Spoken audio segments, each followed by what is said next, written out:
I think we got the whole meal at worship, but we're so grateful for John, for you being here today, and for sharing a little bit of maybe maybe how the secret sauce is made for jazz worship, huh? And just grateful for you, and as you know, John Ilabuni, he's a phenomenal trumpeter, instructor, teacher, has been at Luther College and other institutions, and so we're just grateful for his presence here today. So let's welcome him. Thank you. Thank you, Pastor Jason. Can you hear me okay? Not overwhelming or anything like that? Okay. Great. Well, it is really such a pleasure to be here with you. 8:30 worship, for those of you that were there, was just a lot of fun and just a great spirit in this room. I was here for jazz worship just before everything locked down. I think it was the last musical public thing I did before things shut down. So it's just really such a treat to be here with you again. A little bit more about me and about this talk. So my name is John Ilabuni. I'm a trumpeter, I'm a composer, I'm an arranger, I'm an educator, I'm a father, I'm a husband, I'm a brother, I'm a son, and my parents are here today, so they can cheer me on, yeah. They're both retired now, so they have nothing better to do than just follow me around and hear me talk about stuff. I want to start with a brief land acknowledgement for the land that we're on today for this event, an acknowledgement of the native peoples who have called this land home, in particular the Sassotan, Waptan, Oite, and the Olala Sioux tribe. Just to remember and give thanks to the people who were stewards of this land for thousands of years before we were here. This talk, the focus of this is basically to examine what is the intersection of jazz music and faith. It may not seem like an obvious connection, but there's a long tradition of jazz and spirituality and jazz and Christianity that I want to explore with you today. So the areas that we'll cover, this is the brief outline that I hope I'll stick to. So we're going to first just try to answer the question, what is jazz? Right? Start there. And then a bit of historical perspective on the intersection of jazz and faith. Next, we'll consider how music is a product of culture, history, and human experience, and how the actual sounds of jazz, and really any music you could do this with, the sounds of jazz carry stories, right, and express values and meaning. And last, we'll explore how that meaning is expressed in sound intersects with the meaning that we experience in worship and in our faith lives. So what is jazz? It's important to understand something of the history and meaning that jazz holds in American culture. So I'm coming from the ethnomusicological perspective, which is a very long word, but it's basically the anthropology of music, or studying music as an expression of culture. So when you listen to music, jazz in this case, you can literally hear a rich history that reflects a rich set of ideas, beliefs, and experiences. It reflects our government structure. There's all the aspects of what it means to be American and all of the rich, vast diversity of what America and American holds can be found in this music one way or another. So jazz emerged in the early part of the 20th century, especially around New Orleans, with artists like Jelly Roll Morton, Joe King Oliver, Louis Armstrong, and Sidney Bechet. In jazz, you can hear the many folk traditions of America, the Caribbean, West Africa, as well as the influence of Western classical music, marching brass bands, ragtime and the blues, and spirituals, and much, much more. Jazz is a dance music. The music is meant to groove. It's meant to move the body. Who was having a hard time not tapping their feet during that last number at the 8:30 worship? It's meant to move the body. In the 20s, 30s, and 40s, jazz was America's popular music, right? And swing dancers flocked to dance halls, to Lindy Hop and Do the Charleston, and many other swing bands popped up all over the country. Think of artists like Benny Goodman, Duke Ellington, Count Basie. Jazz is also an art music. It expresses sophistication, nuance, intellect, creativity, soulfulness. And in every substyle during every historical period in jazz, you hear this. Here I'd lift up artists like Charlie Parker, Dizzy Gillespie, Bud Powell, Thelonious Monk, Wayne Shorter, Herbie Hancock, Miles Davis, John Coltrane, Mary Lou Williams, and so many other creatives that have pushed this music into an art realm. So jazz music moved from the dance hall to the club, and from the club to the concert hall, and eventually into academia and in cultural institutions, and exists sort of simultaneously in all of those places, and continues to live with vibrancy today.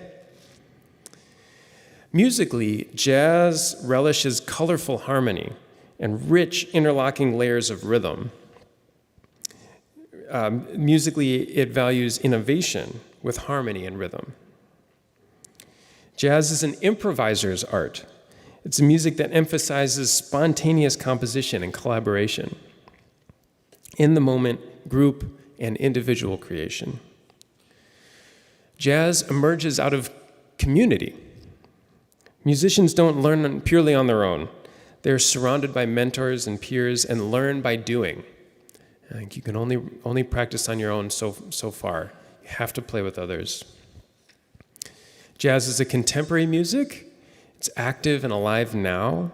There are great musicians all over the country playing the music, writing and arranging new music, continuing to push the boundaries of the genre and express themselves with sophistication and soulfulness.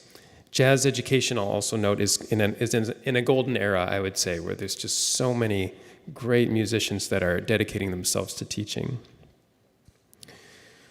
Jazz musicians have rituals, a canon of standard songs and definitive recordings. These recordings are sort of like our sacred texts, if you will. We study recordings with that sort of level of intensity. Jazz has a history of formative figures and a set of shared practices which are lived collectively. It's important to understand that the forebears of jazz were black, and jazz reflects both the pain, oppression, and also resilience and joys of the Black American experience. Jazz is steeped in the blues and imbued with the blue note, the notes that technically exist in the space between the keys on a piano. The blue note is one of the expressive devices that hold the stories of many generations of Black Americans who lived in slavery on American soil. Jazz is a music that acts as a rebuke of hatred. In a society that dehumanized and terrorized Black life, jazz emerged as a manifestation of the humanity, brilliance, and integrity of Black people. Finally, jazz is America's music, and it expresses America's ideals: democracy, freedom, equality, creativity, ingenuity, innovation, individualism, unity, and diversity. So with all of that in mind, can you begin to imagine the connections, the metaphorical connections with faith and theology and the worship experience with jazz? Maybe you're starting to imagine some things. For me, all of this is fertile ground as a creative person, as a musical director and leader in worship. A little bit of historical perspective on jazz in worship. So I'll start with New Orleans. So New Orleans, some of the earliest forms of jazz are found in New Orleans, and that's no accident. New Orleans is a port city, right? And it's a mixing ground of all kinds of peoples and cultures from the Americas, but also the Caribbean, right? So all of those influences you find in New Orleans.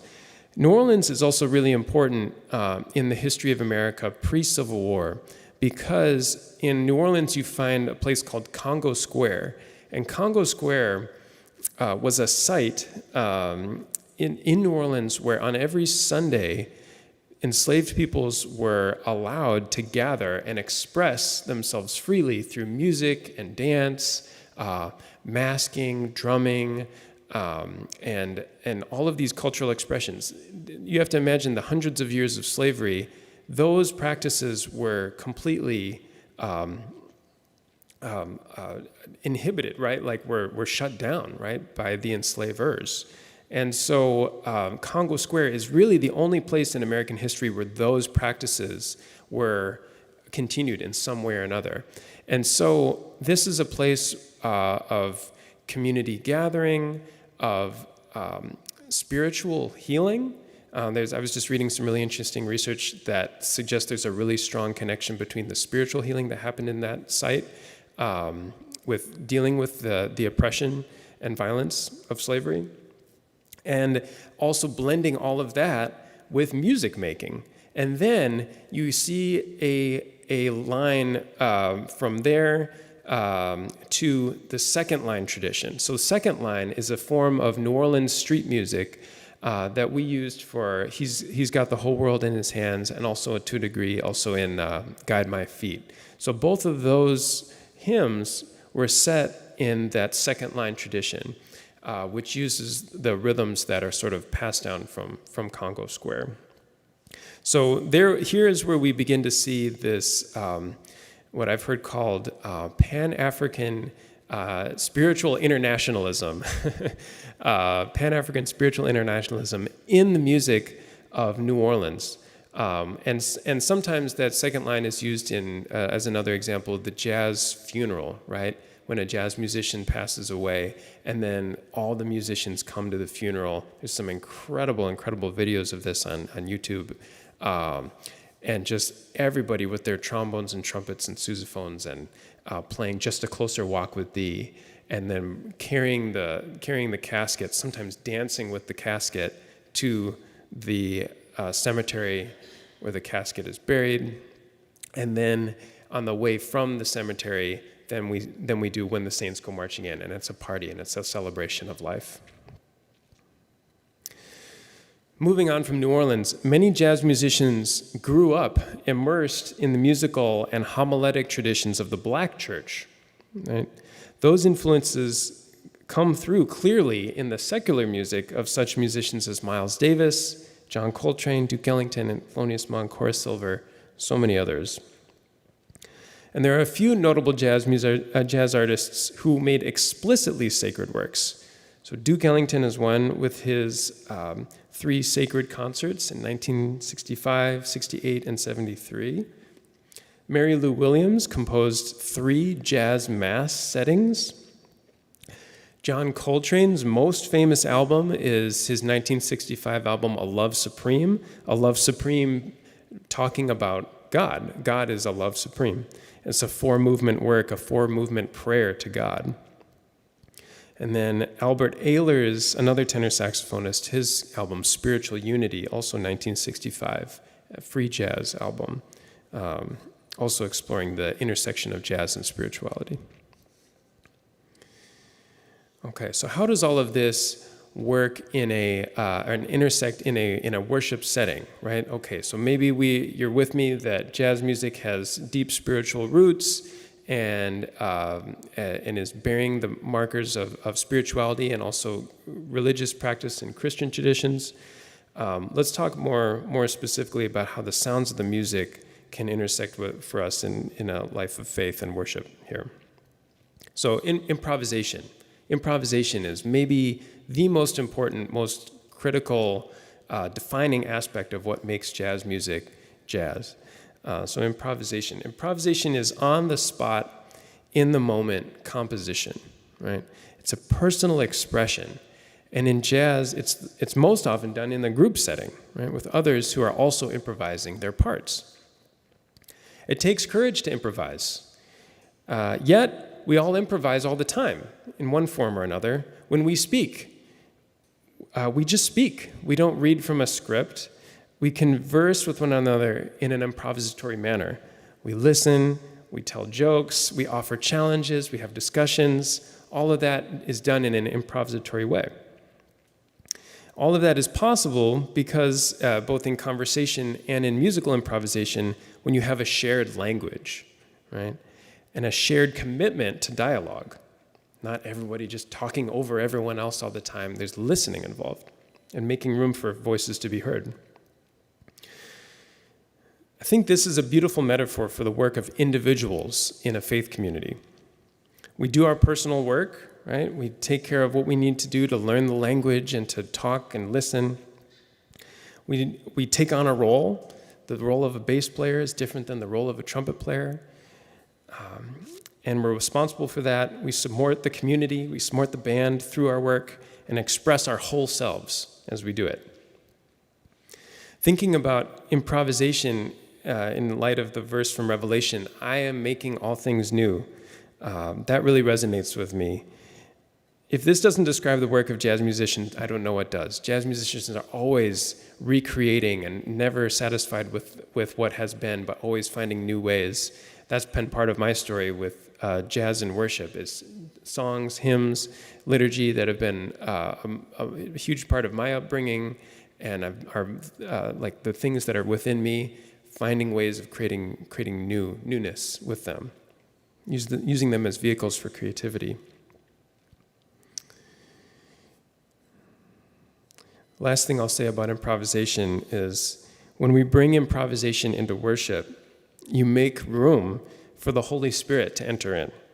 The Holy Spirit works in the unexpected, right? In the vulnerable space where we explore the unknown. Improvisation also forces us to listen harder and be more connected with the people around us to make the music work. I've also found in worship that sometimes my improvisation will be very different after hearing a sermon or after hearing some other part of the worship. And the improvisation allows flexibility, right, to hear something and to be able to respond musically with that input.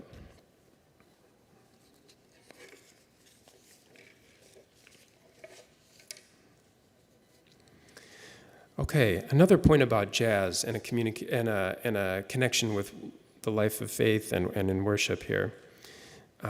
Ensemble work, the work of the ensemble as a metaphor for the work of community. So jazz, as we've talked about, emerges out of community. Musicians don't learn purely on their own. They're surrounded by mentors and peers and learn by doing. So right away, this sounds like the work of a faith community. Faith is not a solitary act. Right? We do it in relation to others. We do it as part of an ecosystem, a regenerative ecosystem, right? That heals itself and supports itself, or maybe the strong support the weak, and it's like ecosystems work this way too. A quote from Cornel West, who was offering his definition of jazz. He said, "What is jazz all about? It's about finding your voice. It's about mustering the courage to think critically. It's about mustering the courage to care and love and be empathetic and compassionate. But it's also about being in a group with antagonistic cooperation, which means bouncing against one another so that you're giving each other more and more courage to engage in higher levels of collective performance." End quote. So a group with antagonistic cooperation, as West puts it. That sounds like a church, if I've ever heard one. In the study of jazz, as I mentioned before, we learned that each instrument has a role. You have this diverse array of instruments: piano, bass, drums, guitar, trumpet, trombone, saxophone, voice. Each instrument has their voice and their personal statement to make, a unique role to play in the ensemble, to allow the music to have structure and function. But it's not enough to play your role. You also have to reach out through your instrument and through what you play to connect with the musicians around you, in fact, to serve the musicians around you. Often when I'm working with students, I tell them, make the people around you sound better.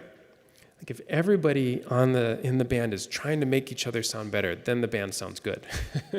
So it works. So what the collective creates is always greater and more remarkable than the individual alone. The soloist gets celebrated, right? But it wouldn't be possible without the group. John Coltrane, one of the greatest jazz improvisers of all time, so celebrated, but would he have made the impact he made if it weren't for the rest of his band, McCoy Tyner, Elvin Jones, and Jimmy Garrison? Jimmy Garrison, the bass player, is the least celebrated of all of those four. He just has to hold down the fort, so to speak, and that allows John Coltrane to fly. So the community in jazz, another metaphor here, is inclusive rather than exclusive. We know we are better when diverse perspectives are present. There's also a strong tradition of mixing players of different abilities in the same ensemble. So in New Orleans again, you'll see elementary school kids that can barely hold an instrument, marching alongside professional seasoned musicians. That's the culture of music learning in New Orleans in these street parades, is that everybody's welcome, everybody grabs an instrument and learns by doing, and learns through that mentorship. We should challenge our faith communities to be similarly inclusive. What does it mean to be radically inclusive of all abilities and perspectives, identities and backgrounds? Who's here? Who's not? Whose voice is here? Whose voice is not heard? Whose cultural life is celebrated? Whose is not? Answering those questions for ourselves and digging in. How can we make room? The values the jazz musicians rely on to create meaningful, spontaneous performances, to negotiate the act of playing improvised music in a group with antagonistic cooperation, are also essential in Christian life. We need openness.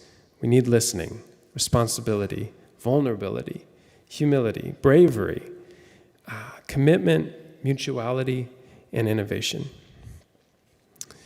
Lastly, I'd like to emphasize that jazz is an expression of humanity, it's an expression of hope, and it's an expression of triumph in the face of death. We know that jazz is one of the many black music traditions that emerged in the face of the destruction, dehumanization, and terrorization of black life. It flourished as a joyful, sophisticated, soulful expression of humanity, an affirmation that life persists. Black American music, whatever form you take a look at, always holds this contradiction of an acknowledgement of oppression on the one hand, and hope for a better future on the other hand. And those things coexist at the same time, this sort of hope and this acknowledgement of the suffering and the pain. And I'll go to the piano here for a second to show how that duality, that contradiction is heard in the music.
Do you hear that joining of the hope and also the pain on both hands? And they coexist all the time in the blues.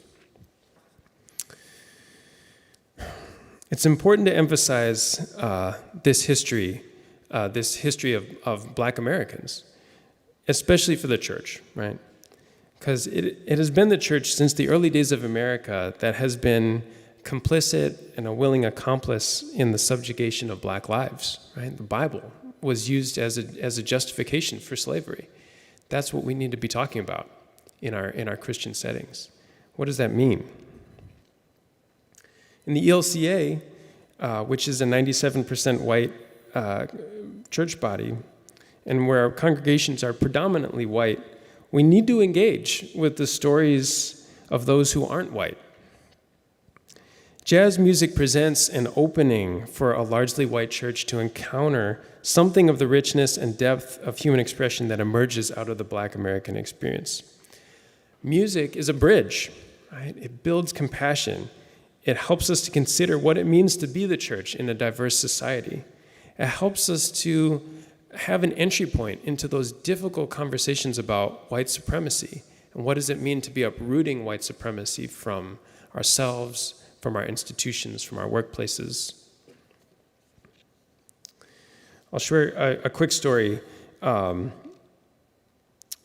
was a jazz service I was preparing in late June of 2015. It was actually at my home church where my mom was recently retired, last weekend retired, where my mom was the church music director. We're preparing jazz worship. And the text for the day were the Psalms of Lament.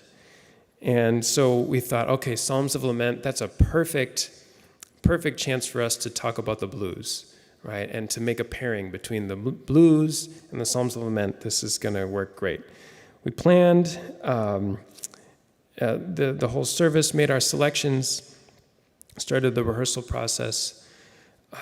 And then 2 weeks before the service, there was the shooting at Emmanuel African Methodist Episcopal Church in Charleston, South Carolina, where Dylan Roof murdered 9 Black worshipers during a prayer service in an act that he hoped would ignite a race war. Singing the blues and hearing the Psalms of Lament took on a special poignancy that Sunday. I'll close with an excerpt from Martin Luther King Jr.'s opening address to the 1964 Berlin Jazz Festival. He said, "God has wrought many things out of oppression.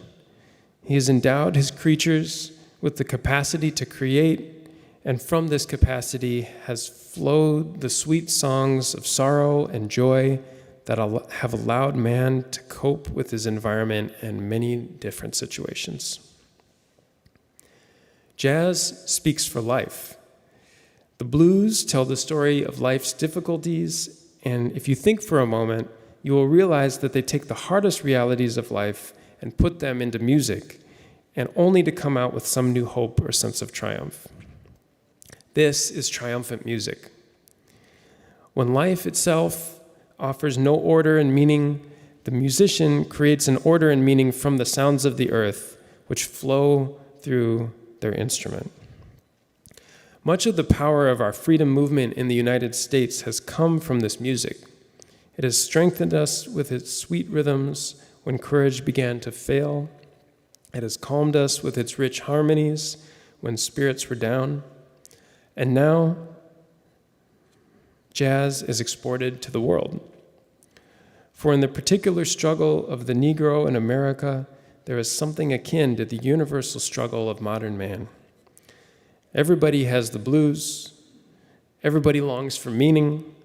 Everybody needs to love and be loved. Everybody needs to clap hands and be happy. Everybody longs for faith. Thank you.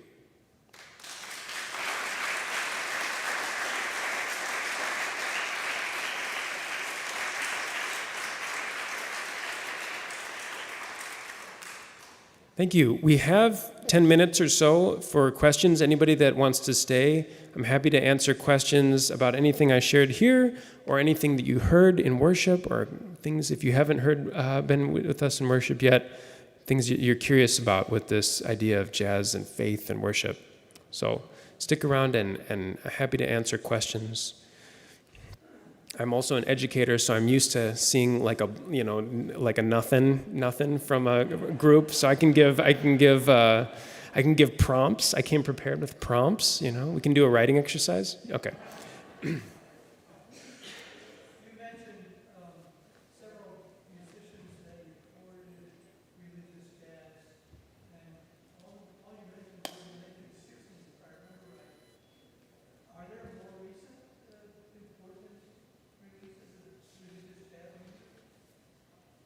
Yeah. Okay, the question was about the albums that I named earlier of religious jazz. Most of them are from the 60s, which is true. And the question was, are there more recent examples? And the answer is yes, but not from musicians that might be more like household names, like John Coltrane, for example. So there's a musician in New York right now, actually at St. Peter's Lutheran Church in Manhattan. His name's Ike Sturm, and he's a friend and mentor to me, and he's been doing a jazz ministry at that church for a long time. And in fact, that church has a jazz ministry that predates him. One of the first pastors at that church went to the jazz clubs and befriended the jazz musicians of Manhattan in the 60s, was great friends with Duke Ellington. I'm blanking on the pastor's name right now. But they started a jazz ministry at that time where the musicians would just come and play and worship from the 60s onward. And now Ike Sturm is continuing that tradition of welcoming the jazz musicians of New York City as they are. They don't have to check any faith boxes or commute culturally or religiously to participate in worship. It's very open, but also very Lutheran. And yeah, so that's a really vital jazz ministry. And Ike has some really great recorded stuff. He wrote a jazz mass. Ike Sturm, I think it's just called the Jazz Mass, and has written other religious work. I'll think about that. There are a lot of musicians, I would say, that are making religious music, sometimes explicitly religious. A lot more people that are doing things that are more spiritual, just sort of in a broader sense. So I'd say yes is the answer to your question. Worth more research.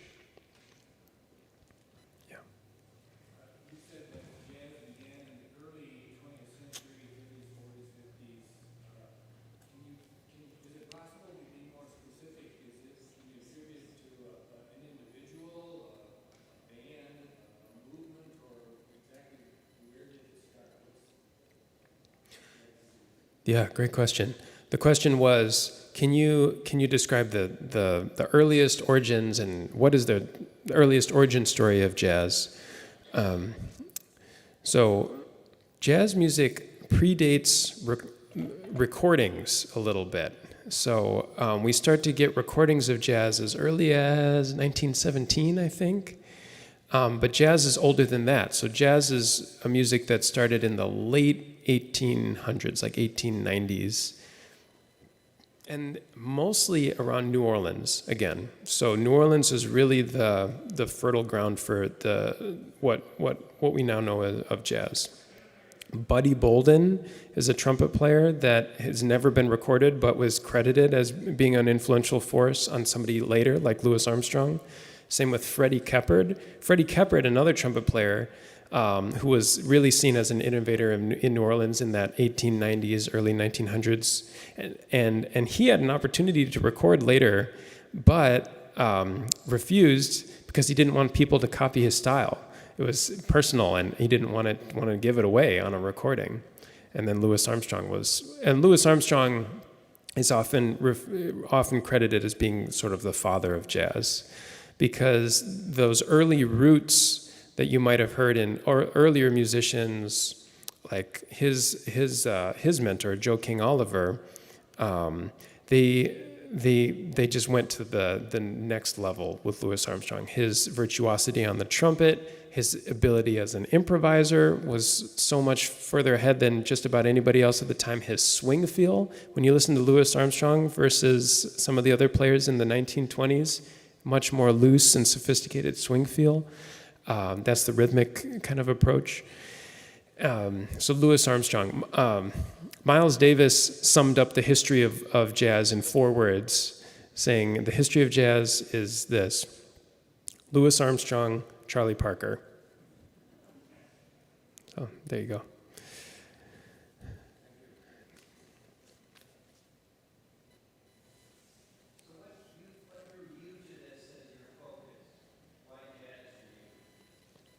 The question is, why jazz for me? What drew me to this focus?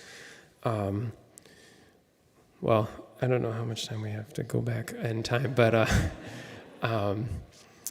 so the trumpet captured my imagination first. I remember being in 5th grade, as many 5th graders do, hearing the 6th grade band play and they demonstrate the instruments. I just like zoned in on the trumpets. I was like, that's amazing. They are great. And it's like, if anybody's been to a 6th grade band concert, it's like, okay, we're all practicing and developing. But trumpet was the first thing that captured me. And then I also have an early memory of hearing jazz on the radio. I grew up in the Chicago area. And there's this great radio station. Sunday afternoons, we'd be driving back from worship, and we'd listen to the radio, and there was this jazz program every Sunday afternoon. I remember hearing trumpet in that context, and again, just being captured by the music, the sounds. And then I just kind of kept chasing it from there, kept listening, lots and lots of listening. And then with jazz and worship, that started for me around 2010. I had just graduated from college, and I was about to head to grad school. And my mom, again, the music director at the church I grew up in, invited me to do a jazz service. And it was a very rough, early, nascent attempt. But that's where it started. And then from there, we would just do it once a year, and it's grown for me musically and creatively and artistically, and become a bigger part of my identity as a musician and a creative and an artist around jazz and worship.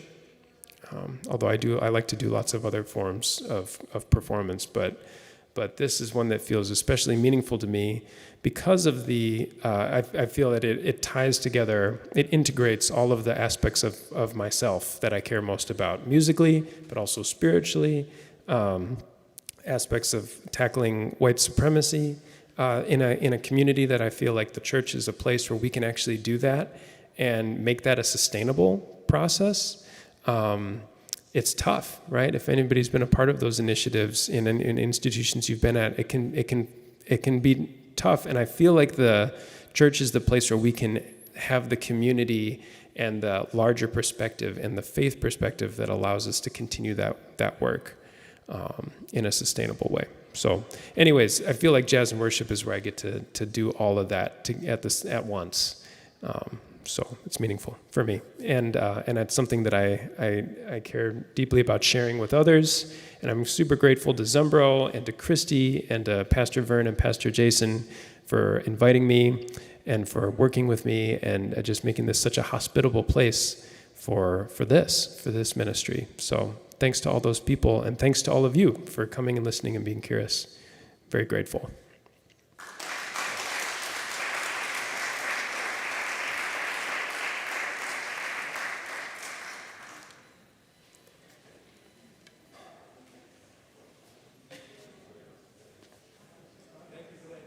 You're welcome.